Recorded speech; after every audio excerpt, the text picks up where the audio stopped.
Perkenalkan, nama saya Nadia Fatmawati Putrilaya dengan NIM 911423108.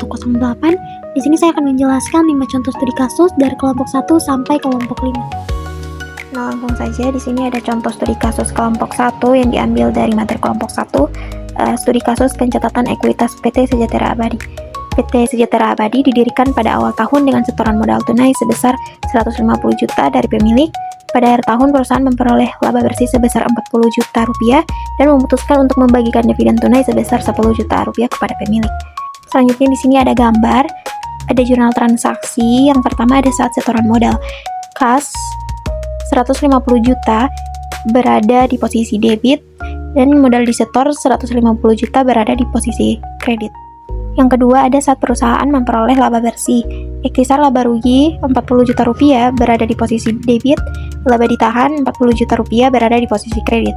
Yang ketiga ada saat perusahaan mengumumkan dividen. Laba ditahan 10 juta rupiah berada di posisi debit dan utang dividen 10 juta rupiah berada di posisi kredit. Yang keempat saat dividen dibayar. Utang dividen 10 juta rupiah berada di posisi debit dan kas 10 juta rupiah berada di posisi kredit. Nah, kasus ini menggambarkan bagaimana ekuitas perusahaan berubah karena adanya setoran modal, laba ditahan dari keuntungan dan pengurangan ekuitas akibat pembagian dividen. Pencatatan yang tepat membantu menunjukkan posisi keuangan perusahaan secara transparan. Nah, di sini ada contoh studi kasus kelompok 2 yang diambil dari materi kelompok 2. PT Nusantara Food Tbk menyusun laporan keuangan tahun 2024 berdasarkan prinsip relevansi dan keandalan. Dalam laporan tersebut, perusahaan ingin menampilkan posisi keuangan yang akurat dengan mengakui pendapatan dan beban secara benar. Misalnya, perusahaan menjual produk makanan senilai 200 juta secara kredit. Nah, di sini ada gambar jurnalnya yang yaitu tanggal 31 Desember 2024. Itu piutang usaha 200 juta berada di posisi debit dan pendapatan penjualan 200 juta dia berada di posisi kredit. Nah, jadi piutang usaha atau aset lancar itu hak perusahaan untuk menerima kas dari pelanggan.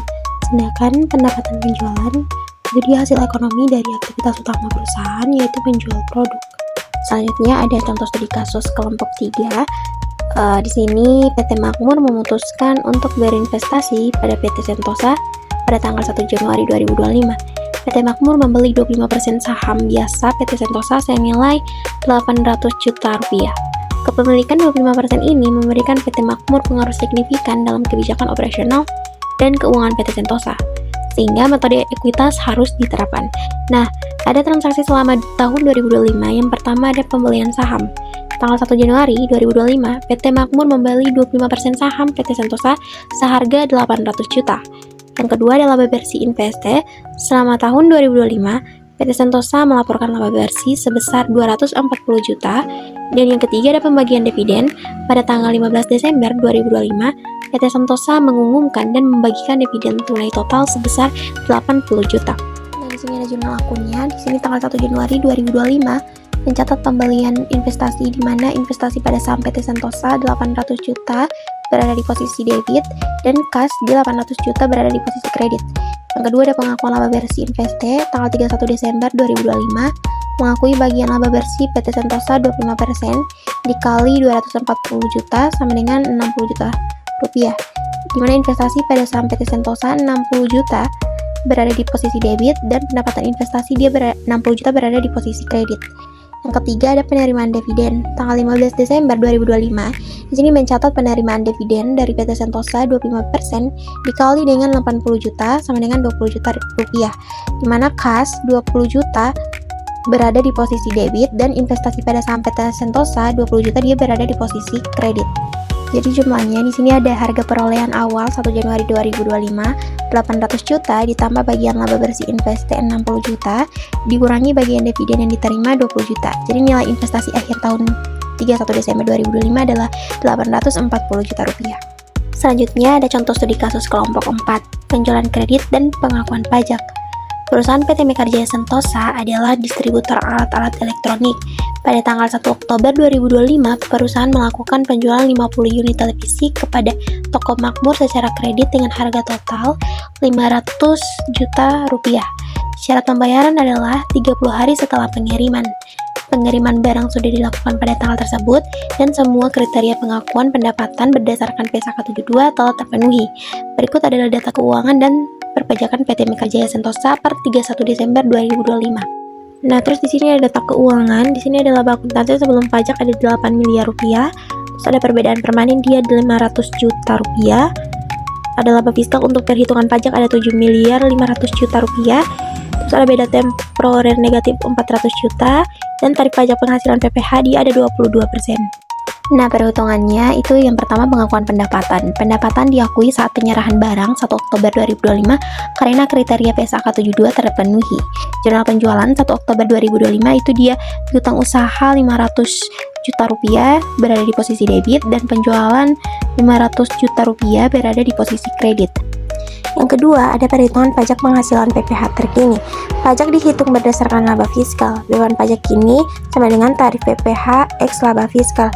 Beban pajak kini sama dengan 22% dikali dengan 7 miliar 500 juta sama dengan 1 miliar 650 juta rupiah. Nomor 3 ada perhitungan pajak tangguhan atau deferred tax. Pajak tangguhan dihitung dari beda temporer negatif. Kewajiban pajak tangguhan sama dengan tarif PPH kali beda temporer negatif. Kewajiban pajak tangguhan sama dengan 22% dikali dengan 400 juta rupiah sama dengan 88 juta rupiah. Terus selanjutnya ada jurnal penyesuaian pajak tanggal 31 Desember 2025. Beban pajak penghasilan ada 1 miliar 738 juta berada di posisi debit. Utang pajak penghasilan ada 1 miliar 650 juta rupiah berada di posisi kredit, dan kewajiban pajak tangguhan 88 juta berada di posisi kredit. Selanjutnya di sini ada contoh studi kasus kelompok 5 atau perubahan estimasi akuntansi. Nah, sebuah perusahaan PT Jaya Abadi pada tanggal 1 Januari 2025 membeli mesin seharga 100 juta rupiah. Awalnya diperkirakan memiliki masa manfaat 10 tahun tanpa nilai residu. Perusahaan menggunakan metode garis lurus untuk penyusutan. Terus, ada pada tanggal 1 Januari 2027, manajemen meninjau kembali estimasi dan menyimpulkan bahwa sisa masa manfaat mesin tersebut diperkirakan hanya 6 tahun, bukan 8 tahun lagi. Dari tanggal tersebut dengan nilai residu tetap 0, ini adalah perubahan estimasi akuntansi. Di sini ada nomor 1 atau perhitungan awal sebelum perubahan. Ada penyusutan tahunan awal 100 juta per 10 tahun dia sama dengan 10 juta rupiah per tahun. Terus ada penyusutan akumulasi sampai 31 Desember 2026 ada 10 juta rupiah dikali 2 tahun sama dengan 20 juta rupiah. Nomor 2 ada perhitungan setelah perubahan estimasi. Perubahan estimasi berlaku prospektif atau maju memengaruhi periode berjalan dan nilai depan. Nilai tercatat per 1 Januari 2027, harga perolehan kurang penyusutan akumulasi. Di sini ada 100 juta rupiah dikurangi dengan 20 juta rupiah sama dengan 80 juta rupiah. Sisa masa manfaat sama dengan 6 tahun. Jadi sisa nilai yang dapat diusutkan ada nilai tercatat dikurangi nilai residu 80 juta rupiah dikurangi dengan 0 sama dengan 80 juta. Nah, sisa nilai yang dapat diusutkan atau sisa masa manfaat 80 juta per 6 tahun sama dengan 13.333.000 per tahun. Nah, terus yang ketiga ada jurnal yang dibuat pada akhir tahun 2007.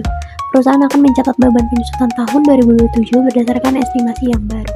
Nah, di sini ada jurnalnya. Di sini tanggal 31 Desember 2027, beban penyusutan 13.333.000 berada di posisi debit, dan akumulasi penyusutan mesin itu ada 13.333.000 berada di posisi kredit.